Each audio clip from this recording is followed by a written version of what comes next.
E se fosse possível ter um manual das folhas amarelas? Você fosse capaz de identificar quando um amarelamento é por excesso, quando é por falta de água, quando é muito, quando é pouco sol? Eu ouvi as suas preces. Bem-vindo ao Manual do Amarelamento.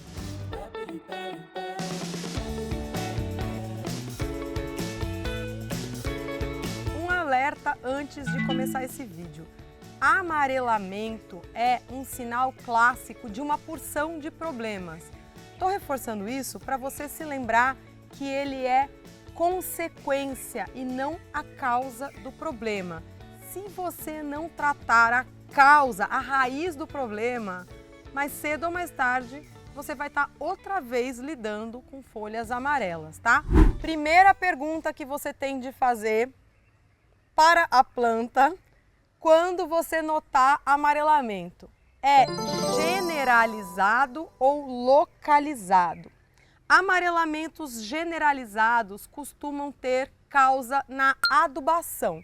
Aqui eu tenho uma ixora, que é uma folhagem de sol forte, ou seja, esse amarelamento não deveria ser por excesso de sol numa planta de sol.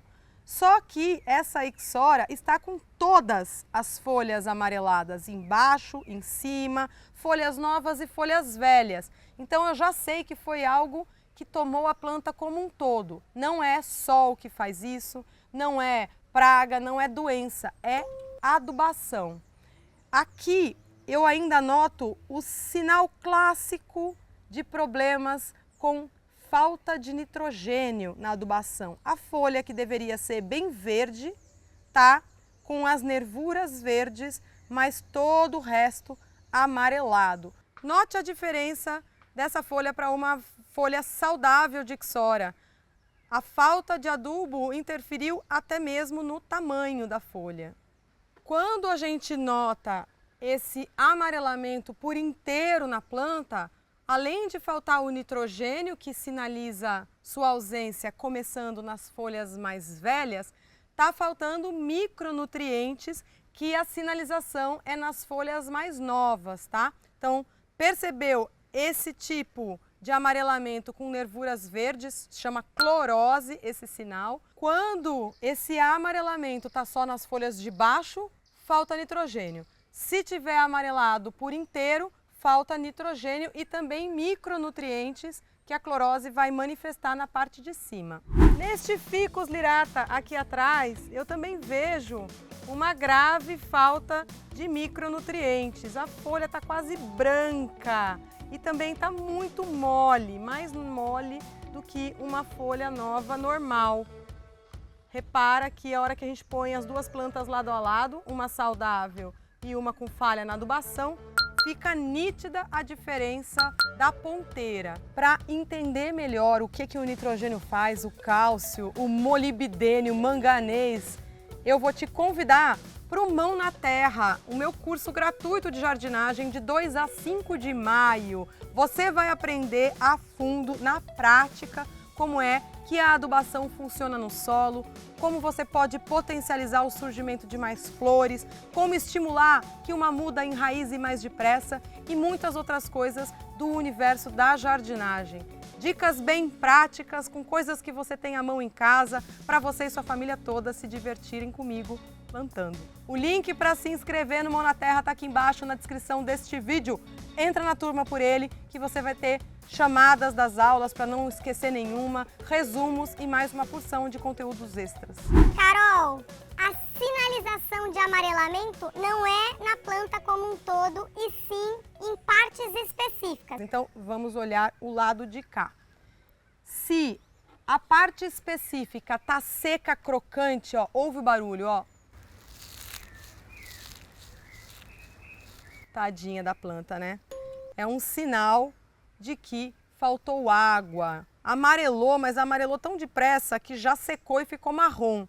Esse sinal vai ser mais visível primeiro nas pontinhas. A pontinha do ramo é mais frágil, então ela é a primeira a passar sede, entendeu? Então, se você esqueceu de regar a sua planta, o primeiro sinal vai ser na pontinha dos ramos. Aqui você tem uma érica saudável e uma totalmente ressecada para comparar. Repara, inclusive, que o pouco que sobrou de folhas verdes dessa pobre criatura aqui, dessa vítima, tá bem opaco, né? Você nota que a folhinha verde dela tá bem sentida, não tá brilhante como de uma planta normal, que até tem uns amareladinhos, faz parte, né? Uma folhinha ou outra sempre acabam caindo, mas nesse caso aqui é quase óbito. Carol, mas eu posso cortar a parte seca? Minha jardinagem telepática está aqui dizendo que você talvez queira meter a tesoura, né? Veja, nem sempre tirar mais folhas vai tornar a vida da sua planta melhor. Se ela já está passando por problemas, o pouco de folha que ainda tem, no limite faz fotossíntese. Se tiver seca e de apertar a folha quebrar, né, e ficar só galinho, claro que pode, que aquilo não serve mais para a planta. Mas se ainda tiver um fiapo de esperança verde, deixa a folha, mesmo que ela esteja feia, espera a planta ter brotações bonitas e verdes normais antes de sair cortando o que está amarelo. Às vezes, a causa do amarelamento é falta grave de água, mas em outras vezes é excesso mesmo, né? Tenho um Scindapsus aqui, começando a sinalizar. Vou mostrar que vai ficar pior, tá? A planta tá com folhas amareladas por inteiro e você percebe que começa com uma aqui, a outra ali, não é um galho todo. Mais um sinal, faz de conta que você não aprendeu plantês e não sacou que esse galho tem problemas, né? A gente chega neste ponto aqui, ó. Essa é outra planta, é uma jiboia e agora o sinal mais grave e mais clássico. O cabinho da folha também tá amarelo e podre, ó. Quando você tem essa situação da pontinha do pecíolo, o cabinho da folha, apodrecendo, às vezes a folha tá até, não tá tão amarela assim, ó.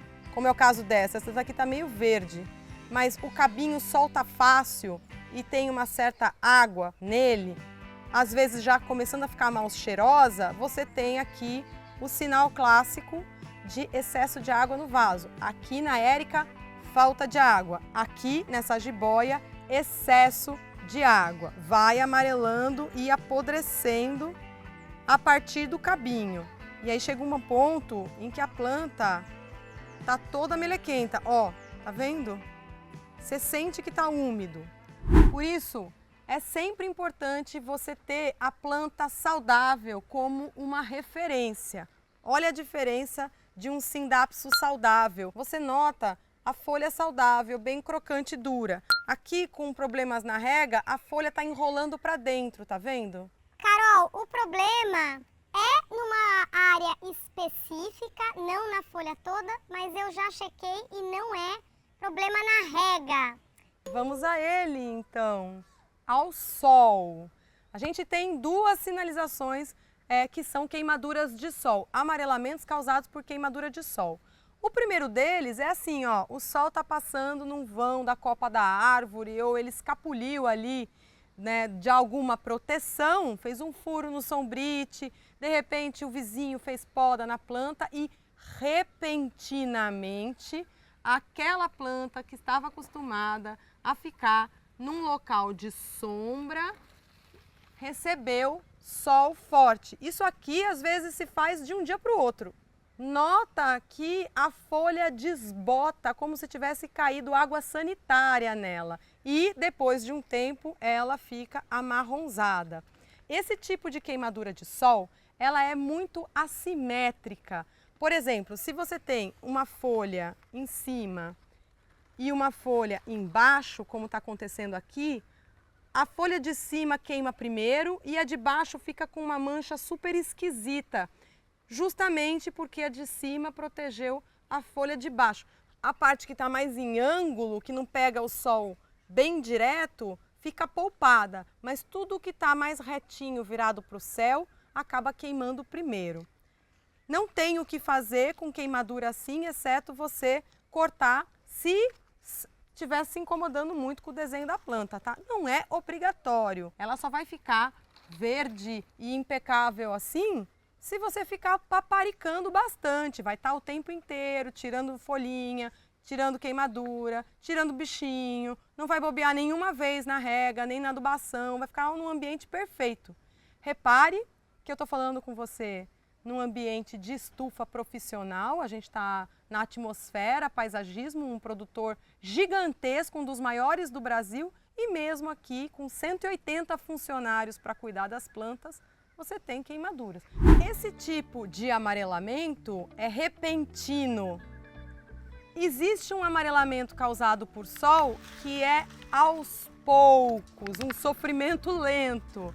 Essa bromélia aqui na minha mão geralmente é verde escura e é uma planta de meia sombra. Se ela vai ficando numa quantidade maior de sol do que ela aguenta, note a diferença, a folhagem vai amarelando. É aos poucos, não é rapidinho, e é algo que começa na parte que está um pouco mais exposta para o sol. Então, se você olhar no meio dela, você vai encontrar folhas verdes escuras ainda. Mas como a pessoa não está sabendo falar plantês, ela vai deixando e aos poucos vai ocupando toda a planta. Então começou como um amarelamento localizado e foi lentamente passando para um amarelamento generalizado, entendeu? Um bom jeito de diferenciar esses amarelamentos é que mesmo a planta de sombra, quando está num ambiente de muito sol, ela começa a pipocar com flor. Essa aqui especificamente não está com flor ainda, mas é muito comum que ela arrebente da flor. A planta fala, nossa, talvez eu não dure mais, vou garantir as próximas gerações. O pouco que eu tiver de energia aqui, já que o sol é um indutor de floração, eu vou mandar essa energia para a florada. Aqui eu trouxe folhas de uma mesma planta, uma cordyline, para você entender outros problemas de amarelamento. Esses também são específicos. Aqui você está vendo pintas causadas por cochonilha e aqui por doença fúngica. Tanto num caso quanto no outro, eles não são a causa e sim a consequência de problemas de adubação. No caso da cochonilha, falta de cálcio. No caso das doenças fúngicas, falta de enxofre. Eu vou explicar em detalhes como fazer uma boa adubação no Mão na Terra, o curso de 2 a 5 de maio. Se você ainda não clicou no link para se inscrever, aproveita, eu deixei aqui embaixo na descrição desse vídeo. Não perde, é de graça! Ajuda a passar um pano úmido ou lavar bem a folha para remover o grosso da cochonilha? Claro que ajuda. Ajuda a diminuir a quantidade de água no vaso para a doença fúngica parar de se desenvolver? Ajuda, mas isso são soluções paliativas. Nada vai funcionar se você não atacar a causa, o problema de adubação. Eu trouxe aqui outro exemplo da mesma planta de folha amarela. Nesse caso aqui, você poderia dizer que é doença fúngica por causa da borda que está queimada, mas note que a folha toda está se desmontando e lembra daquele sinal que eu disse, da nervura verde? Esse é o começo da sinalização de uma folha velha. Quando a planta vai descartar uma folha velha, ela recicla os nutrientes dessa folha. Ela começa a puxar de volta tudo que a folha tem de bom ainda. E aí, o nitrogênio também vai. Como eu sei que esse amarelamento é de folha velha e não de doença fúngica, por exemplo? Porque ele aparece nas folhas mais antigas da planta. E antes dela ficar nesse estado, ela começa a ficar desbotada. Só que você só vai saber o desbotado se souber como é o incrível. A folha saudável no auge da sua cor. 2 a 5 de maio, reserva na sua agenda, cola um post-it na geladeira e vem aprender comigo na prática, mão na terra, o que é plantar. Até o próximo vídeo!